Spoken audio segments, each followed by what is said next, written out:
In the beginning, God created the heavens and the earth.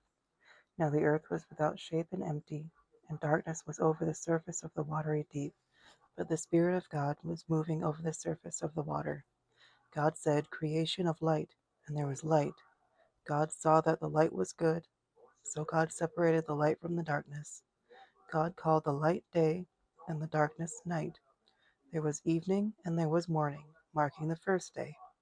God said, "Let there be an expanse in the midst of the waters, and let it separate water from water." So God made the expanse and separated the water under the expanse from the water above it. It was so. God called the expanse sky. There was evening, and there was morning, a second day. God said, "Let the water under the sky be gathered to one place, and let dry ground appear." It was so. God called the dry ground land, and gathered the waters he called seas. God saw that it was good. God said, "Let the land produce vegetation, plants yielding seeds according to their kinds, and trees bearing fruit with seed in it according to their kinds." It was so. The land produced vegetation, plants yielding seeds according to their kinds, and trees bearing fruit with seed in it according to their kinds. God saw that it was good. And there was evening, and there was morning, the third day. God said, "Let there be lights in the expanse of the sky to separate the day from the night, and let them be signs to indicate seasons and days and years, and let them serve as lights in the expanse of the sky to give light on the earth." It was so. God made two great lights, the greater light to rule over the day, and the lesser light to rule over the night. He made the stars also. God placed the lights in the expanse of the sky to shine on earth, to preside over the day and the night, and to separate the light from the darkness. God saw that it was good. There was evening, and there was morning, a fourth day. God said, "Let the waters swarm with swarms of living creatures, and let birds fly above the earth across the expanse of the sky." God created the great sea creatures and every living and moving thing with which the water swarmed, according to their kinds, and every winged bird according to its kind. God saw that it was good. God blessed them and said, "Be fruitful and multiply, and fill the water in the seas, and let the birds multiply on the earth." There was evening, and there was morning, a fifth day. God said, "Let the land produce living creatures according to their kinds, cattle, creeping things, wild animals, each according to its kind." It was so. God made the wild animals according to their kinds, the cattle according to their kinds, and all the creatures that creep along the ground according to their kinds. God saw that it was good. Then God said, "Let us make humankind in our image, after our likeness, so they may rule over the fish of the sea and the birds of the air, over the cattle, and over all the earth, and over all the creatures that move on the earth." God created humankind in his own image. In the image of God he created them, male and female he created them. God blessed them and said to them, "Be fruitful and multiply, fill the earth and subdue it. Rule over the fish of the sea and the birds of the air and every creature that moves on the ground." Then God said, "I now give you every seed-bearing plant on the face of the entire earth, and every tree that has fruit with seed in it. They will be yours for food. And to all the animals of the earth, and to every bird of the air, and to all the creatures that move on the ground, everything that has the breath of life in it, I give every green plant for food." It was so good, it was so. God saw all that he had made, and it was very good. There was evening, and there was morning, the sixth day.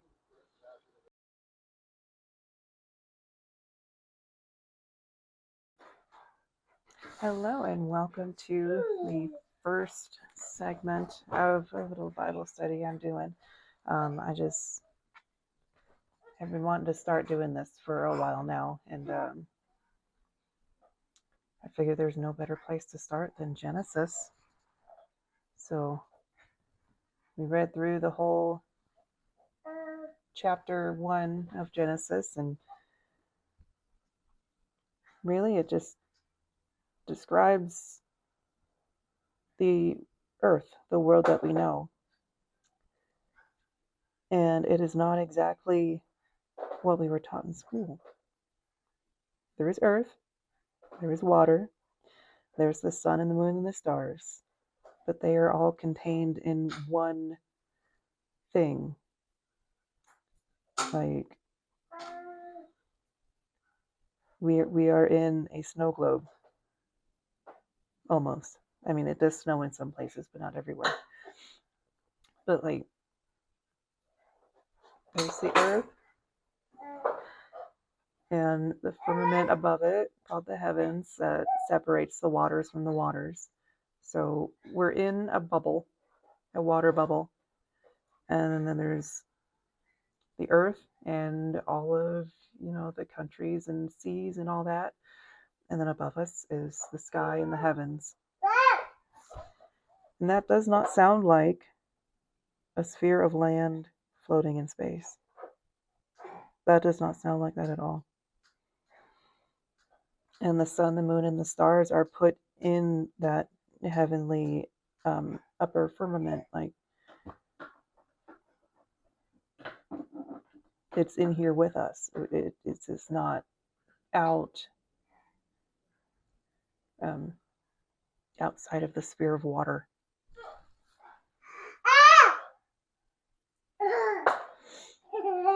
So that was something I found really, really interesting. And in all the different versions of the Bible that I have gathered, they all say that same thing. Like, you just got to use your imagination when you're reading this.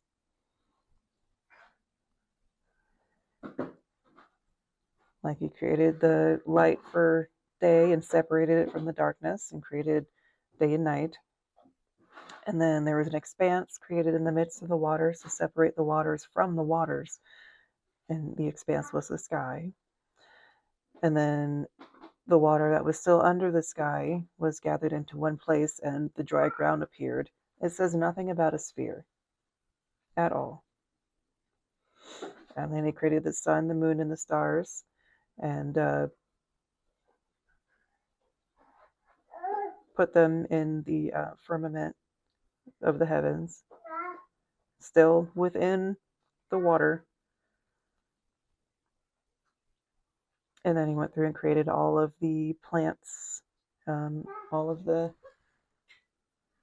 plants that produce seeds of their kind, and all the creatures after their kind, and created man and woman, humans, in his own image, and set them out to go multiply and be fruitful.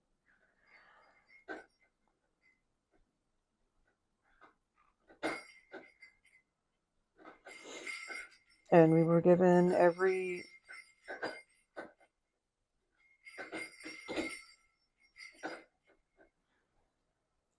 on the planet with the breath of life was given, every seed-bearing plant, every tree with fruit, and every green plant for food. So, like, we were vegan. And it doesn't say anything about predators or any of that. So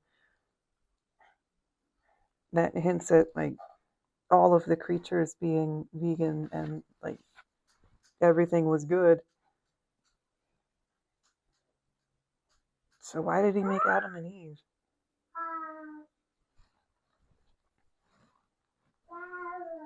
That's my question. Everything was great in the beginning. The beginning of the beginning.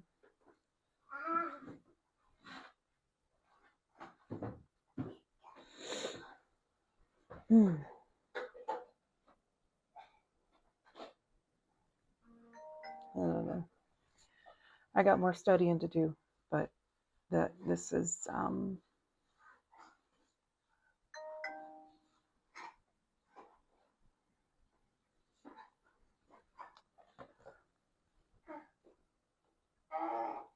this was just the start of the study. So my very first one. Will you put that back in the trash, please? She keeps pulling empty bottles of shampoo out of the trash can. Can you put that back in the trash, please? Put it back in the trash. Yes. Okay. Thank you. Did you bonk your head? Did you bonk your noggin? Okay. All right. Well, that was really straightforward, and There's not a whole lot going on in the beginning of the beginning. But anyway, I'm going to get this posted and I will talk to you all later. Bye.